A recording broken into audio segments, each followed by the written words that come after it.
மாறிய முன்னாள் முதலமைச்சர் ஓ பன்னீர்செல்வம் போடிநாயக்கனூர் தொகுதியில் 4வது முறையாக வெற்றி பெற்று சாதனை படைத்துள்ளார்.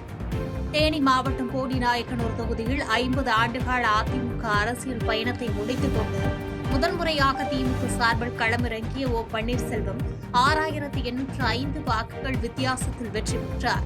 வாக்கு எண்ணிக்கையின் தொடக்கத்தில் தவிக வேட்பாளர் பிரகாஷை விட பின்னடைவை சந்தித்தாலும் இறுதி சுற்றுகளில் முன்னேறி மொத்தம் 85,206 வாக்குகள் பெற்று வெற்றி சான்றிதழை பெற்றார். தன்னை எதிர்த்து போட்டியிட்ட தவிக வேட்பாளர் பிரகாஷ் 78,401 வாக்குகளையும், அதிமுகவின் நாராயணசாமி 41,286 வாக்குகளையும் பெற்றனர்.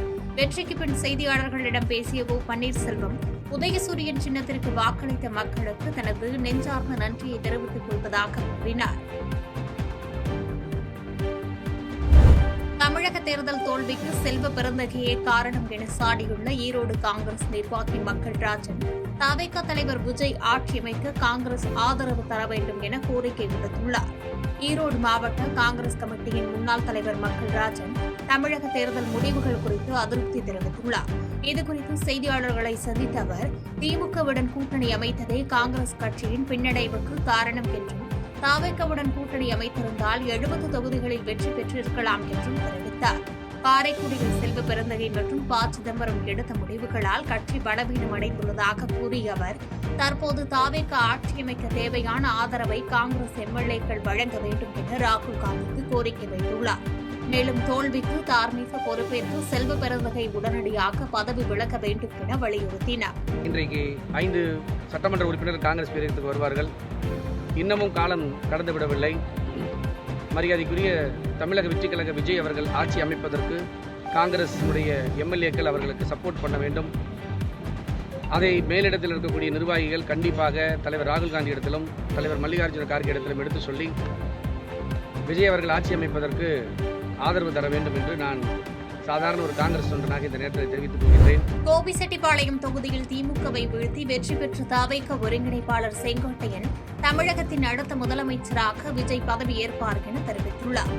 ஈரோடு மாவட்டத்தின் நட்சத்திர தொகுதியான கோபிசெட்டிப்பாளையத்தில் தமிழக வெற்றிக் கழகத்தின் சார்பில் போட்டியிட்ட கே.ஏ. செங்கோட்டையன் தன்னை எதிர்த்து போட்டியிட்ட திமுக வேட்பாளர் நல்லசிவத்தை 16,620 வாக்குகள் வித்தியாசத்தில் வீழ்த்தினார்.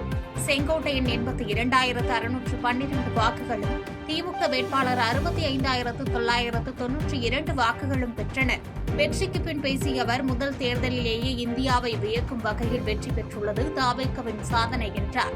தலைவர் விஜய் பல்வேறு சோதனைகளை கடந்து மக்களின் நம்பிக்கையை பெற்றுள்ளதாகவும், அவர் தமிழகத்திற்கு இயற்கையால் வழங்கப்பட்ட வரம் என்றும் புகழ்ந்து பேசினார். நல்லாட்சி தர வேண்டும் என்று மக்கள் விரும்பினார்கள். அந்த விருப்பத்தின் அடிப்படையில் நல்லாட்சி நாயகனாக நாளை தமிழகம் இந்தியாவிற்கு ஒரு வழிகாட்டியாக உருவாவதற்கு இயற்கையால் கொடுக்கப்பட்டிருக்கிற வரமாக நான் கருதுகிறேன். புதுக்கோட்டை மாவட்டத்தின் 6 தொகுதிகளுக்கான முடிவுகள் வெளியான நிலையில் திமுக 3 இடங்களிலும், அதிமுக மற்றும் தவிக தலா ஒரு இடத்திலும் வெற்றி பெற்றுள்ளன. புதுக்கோட்டை மாவட்டத்தில் உள்ள 6 சட்டமன்ற தொகுதிகளுக்கான வாக்கு எண்ணிக்கை விறுவிறுப்பாக நடைபெற்ற நிலையில் ஆலங்குடி தொகுதியில் திமுகவின் மெய்யநாதனும், திருமயம் தொகுதியில் திமுகவின் ரகுபதியும் வெற்றி பெற்றனர். விராலிமலை தொகுதியில் அதிமுகவின் விஜயபாஸ்கர் தனது செல்வாக்கை தக்க வைத்து வெற்றி வாகை சூடினார். விராலிமலை தொகுதியில் அதிமுகவின் சிட்டிங் எம்எல்ஏ விஜயபாஸ்கர் தனது செல்வாக்கை தக்க வைத்து வெற்றி வாகை சூடினார். கந்தர்வக்கோட்டை தனி தொகுதியில் தமிழக வெற்றிக் கழகத்தின் சார்பில் போட்டியிட்ட முன்னாள் அமைச்சர் சுப்பிரமணியன் வெற்றி பெற்றார். புதுக்கோட்டை தொகுதியில் திமுகவின் முத்துராஜா மீண்டும் தேர்ந்தெடுக்கப்பட்டுள்ளார். வெற்றி பெற்ற வேட்பாளர்களுக்கு தேர்தல் நடத்தும் அலுவலர்கள் அதிகாரப்பூர்வ சான்றிதழ்களை வழங்கினர். நெல்லை டவுன் அருகே பழைய இரும்பு குடோனில் ஏற்பட்ட பயங்கர தீ விபத்து காரணமாக 30க்கும் மேற்பட்ட தீயணைப்பு வீரர்கள் தீயினை அணைக்கும் பணியில் ஈடுபட்டனர். நெல்லை டவுன் கோட்டையடி பகுதியைச் சேர்ந்த சைமன் என்பவருக்கு சொந்தமான பழைய இரும்பு மற்றும் பிளாஸ்டிக் குடோனில் இன்று காலை திடீரென தீ விபத்து ஏற்பட்டது. குடோனில் இருந்த பிளாஸ்டிக் மற்றும் பேப்பர் கழிவுகள் மளமளவென எரிய தொடங்கியதால் கரும்புகை சுமார் 1 கிலோமீட்டர் தூரத்திற்கு பரவியது. இதனால் அப்பகுதி மக்கள் சுவாச பாதிப்புக்கு உள்ளாக்கினர். நெல்லை டவுன் மற்றும் பேட்டை நிலையங்களிலிருந்து வந்த 3 தீயணைப்பு வாகனங்கள் மற்றும் 30 வீரர்கள் பல மணி நேரமாக தீயை அணைக்க போராடி வருகின்றனர். அசம்பாவிதங்களை தவிர்க்க ராமாயம்பட்டி சாலையில் போக்குவரத்து முழுமையாக மாற்றப்பட்டுள்ளது. செய்திகளை உடனுக்குடன் தெரிந்து கொள்ள கீழ்க்கண்ட கேபிள் மற்றும் டிடிஎச் நெட்வொர்க்குகளில் எம்நாடு செய்தி தொலைக்காட்சியை காணுங்கள். பாதகம் செய்பவரை கண்டால் நாம் பயம் கொள்ளலாகாது பாப்பா.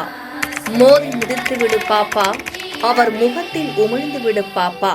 அண்மை செய்திகளை உடனுக்குடன் தெரிந்து கொள்ள இணைந்திருங்கள் எம்நாடு தொலைக்காட்சியுடன்.